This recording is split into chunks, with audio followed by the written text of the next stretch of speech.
So one of the games that was supposed to come out in 2023 but inevitably got delayed, which is definitely a good thing considering that it didn't look too good, was Suicide Squad Kill the Justice League. Holy hockey sticks! It worked! It's a game that's coming out by WB, and WB had a huge success with Hogwarts Legacy as well as Mortal Kombat 1 in 2023, so they are hoping that 2024 for them starts off right with the success of Suicide Squad Kill the Justice League. Now, whether you're one of these people that still is like, hell no, I'm not buying Suicide Squad Kill the Justice League no matter what changes they made, no matter how good it looks like the worst game ever, and I'm sticking by it because I'm hell-bent on my ways and I can never change my opinion, then you go for it, dude. I guess the game doesn't look as bad as it initially did. I've been following the behind the scenes looks at it. It does look like a game that is more up with Rockstar's quality, and Rockstar is Rocksteady, essentially with Batman, the Arkham series, and Arkham Knight. I'm not a big fan of. I think the Batmobile really killed that game, and I think it was a great story if you kind of just look at it on that front. But for the most part, the gameplay was pretty bad. It's the worst one in my opinion out of all the Arkham games.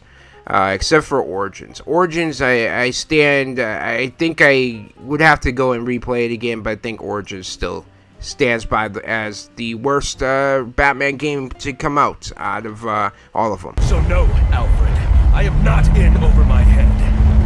Tonight will not be my head, but it will be theirs. Okay, so we're over here on Games Radar, and the headline reads, Suicide Squad Kill the Justice League, lead shrugs off live service criticisms. It's still full of the DNA that infuses the Batman Arkham series. And it's a quote from the article, we don't really think of our game as fitting with any particular label. Okay, so let's go ahead and find out what label they would like to give it. Senior Suicide Squad Kill the Justice League developer has defended the game's live service format, saying the studio doesn't think of our game as fitting any particular label. Darius Sajian, studio product director at Rocksteady, recently spoke to Play Magazine and spoke about live service stylings of the Suicide Squad game. We knew we wanted to make our 4-player co-op game, so we spent a lot of time iterating on our characters, Sajian said. For us, it wasn't so much about making a game in any particular genre, rather the focus is on creating a sense of flow and trinity between all of our gameplay systems. That's reflected in the way the traversal, melee, and shooter elements all blend together when you're playing. And if you haven't watched it in like even the behind the scenes stuff and more recent gameplay footage, essentially Gotham Knights gave us a glimpse into what potential combo moves you could see with the Suicide Squad game, and I am excited for that aspect of it. Let's show them what we can do! From us, it wasn't so much about making a game in any particular genre, rather the focus is on creating a sense of flow and trinity between all-out gameplay systems. That's reflected in the way the traversal, melee, and shooter elements all blend together when you're playing, the senior developer continued. Early last year in February, Suicide Squad fans weren't thrilled by details like the battle passes and gear scores, both design elements of live service games over the past few years. Rocksteady's game was then delayed by just a month later, reportedly due to backlash surrounding the live service element, but the following report claimed the delay was merely for polish and wouldn't change live service parts. You liar! So I think it was more than just polish, and maybe I'm wrong, but I mean, I don't think they did any huge major changes. I don't think this is going to be a completely different game than what we were going to get before it was delayed, but I also feel like there are things that they definitely went back and anything they could fix that people had a problem with, they wanted to make sure they corrected before this game actually got released. and the hope is that it just continues to get great support and fixes over time if there are any other major problems with this game. Don't give me hope. The article goes on to read, our goal is to build a community with this game. We want each player to feel like they're part of Suicide Squad and more broadly a global Suicide Squad community. Sajian continued, this has been at the core of our development and the game has been built from the ground up as an experience that can be shared with friends. The senior developer also outlined a slate of social features for Kill the Justice League, including taunts, a social squad feature, and competitions within the online leaderboards.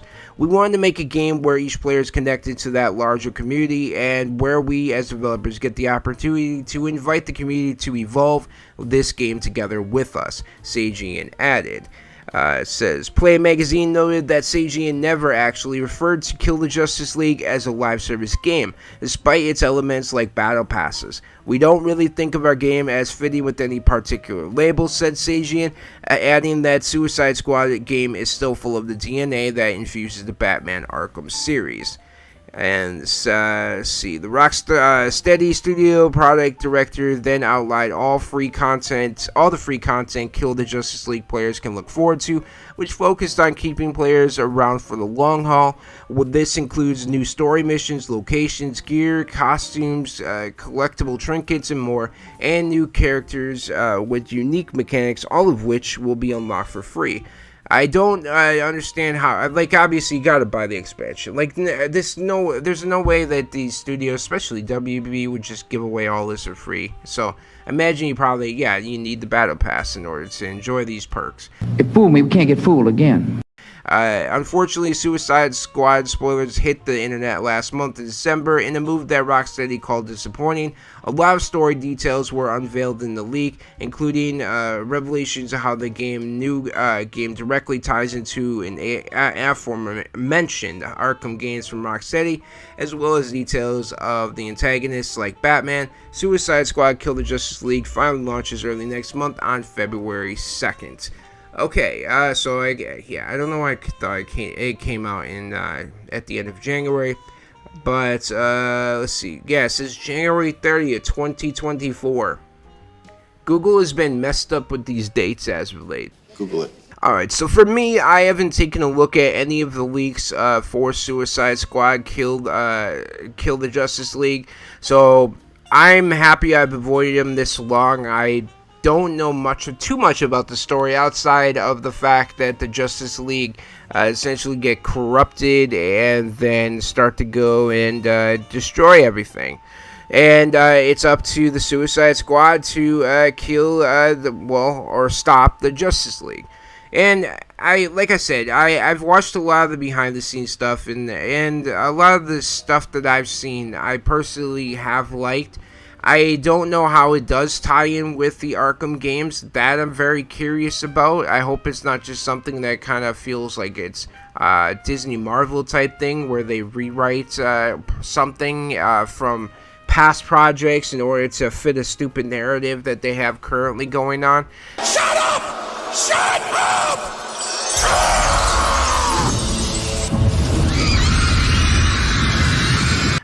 I just hope it's really good. I just hope for a really solid experience with this game. A fun co-op game that you and your friends can play. And I am interested in like the scoreboards, the level ups, to see the new players, and just how much they're gonna really fully support this game post-launch. I think that's gonna be a big thing with this game, and I'm sure there's gonna be expansions, and I'm sure there's gonna be problems when it does launch. It's not gonna be like flawless at the jump. No game is, but the best thing that I can hope for is all the problems that they could fix in this delay. They did. And they just give us a game that just feels like it's a Rocksteady style game. That it's up there in terms of quality, and it's up there with the likes of Batman Arkham and Batman Arkham Asylum and Batman Arkham City. Again, Arkham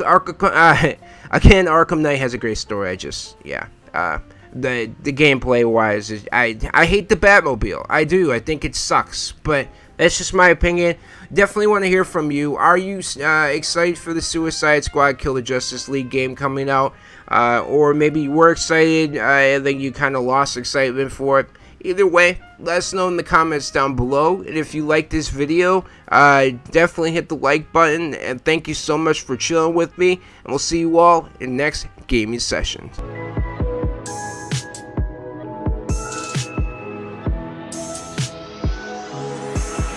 Space out of my head to the depths of the universe.